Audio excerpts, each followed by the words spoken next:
So I've got a couple of pieces of news here that I want to talk briefly about.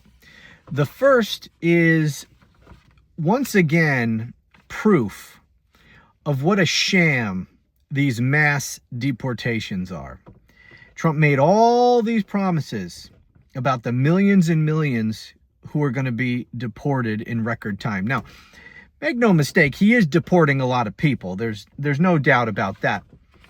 But I got an article here from NBC News talking about the vast discrepancy between the number of people arrested and those who are actually deported, because Trump is arresting a hell of a lot more people than he's actually deporting. Let me read a little of this article for you. Immigration and Customs Enforcement agents last month arrested the most people in at least 5 years, but deportations are still lagging far behind what Trump has promised, and even behind those in the Obama administration. The discrepancy between arrests and deportations highlights the challenges the Trump administration faces to make good on Trump's Inauguration Day vow to deport, quote, millions and millions of immigrants. According to ICE data, its agents arrested roughly 30,000 immigrants last month, the most since monthly data was made publicly available in November 2020. But the number of immigrants deported in June, more than 18,000, amounted to roughly half the number of arrests. The difference between arrests and deportations was similar the previous month. Blah, blah, blah, blah, blah. The discrepancy during the second Trump administration can be explained, at least in part, by the number of immigrants being detained who are not immediately eligible for deportation. So what that means is, let me finish reading one more sentence here. Immigration lawyers have told NBC News that many of their clients who have been arrested have pending asylum cases and orders from immigration judges temporarily blocking their deportation. So what's going on here is that in order to jack up the numbers of arrests, because that's really all they're publicly announcing, is all these people that they're arresting. And they're all about the numbers. They're all about the show. They just want to put out there how many people they're arresting. In order to jack up those numbers, what they're clearly doing in part, in addition to rounding up day laborers who gather in, Home Depot parking lots and other easy pickings, they're not going after the criminals nearly as much as they are all these other people, because the criminals are a lot harder to find and to arrest. But, people who are here trying to make an honest living, who go assemble in Home Depot parking lots looking for work, those kinds of people who are showing up for their court dates, those are much easier people to arrest. And so those are the people Trump is focusing on, because you can arrest those people a lot easier and jack up your numbers. And what they're doing is also they're going through court records to find out who has pending asylum cases that are yet to be heard, and he's arresting those people. And that's why he can't immediately deport them, because they have pending asylum cases that have yet to be heard and orders from immigration judges blocking their deportation until their asylum claims can be heard. So what happens is, pursuant to our laws, our federal law allows people coming from other countries to make claims for asylum for a whole host of different reasons enumerated in law that we will recognize, for asylum.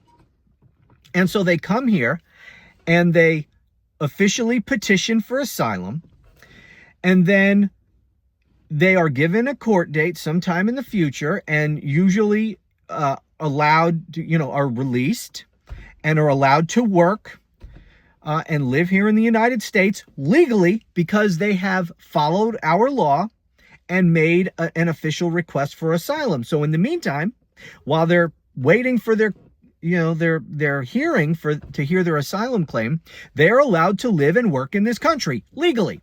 And they have temporary orders blocking the administration from deporting them. So what Trump is doing is he's saying, the hell with that, go arrest those people. We know where they are because they filed official asylum petitions. Just go arrest them.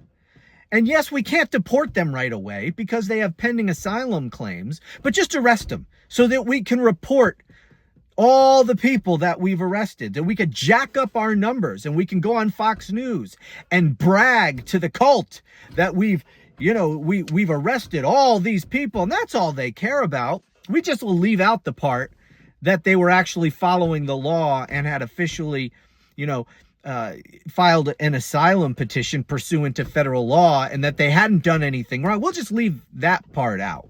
Just arrest them so we can have those numbers to report. That's what's going on. They're doing whatever they can to arrest as many people as possible. And as I say, the people who are coming here and who are trying to abide by the law, filing asylum petitions with the court, all that kind of thing. And then people who are here just trying to work, he's arresting those people. Meanwhile, and I'll talk about this more in another video, he's now talking about mass amnesty for certain illegals, for people who work in agriculture and, leisure industries, people who work for major corporations, as very cheap labor for these major corporations who donated heavily to Donald Trump's campaign, who bought the presidency for him.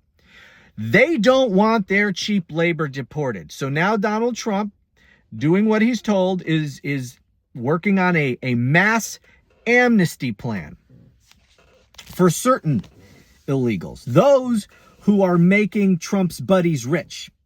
If those illegals are making Trump's buddies rich, they are going to get amnesty.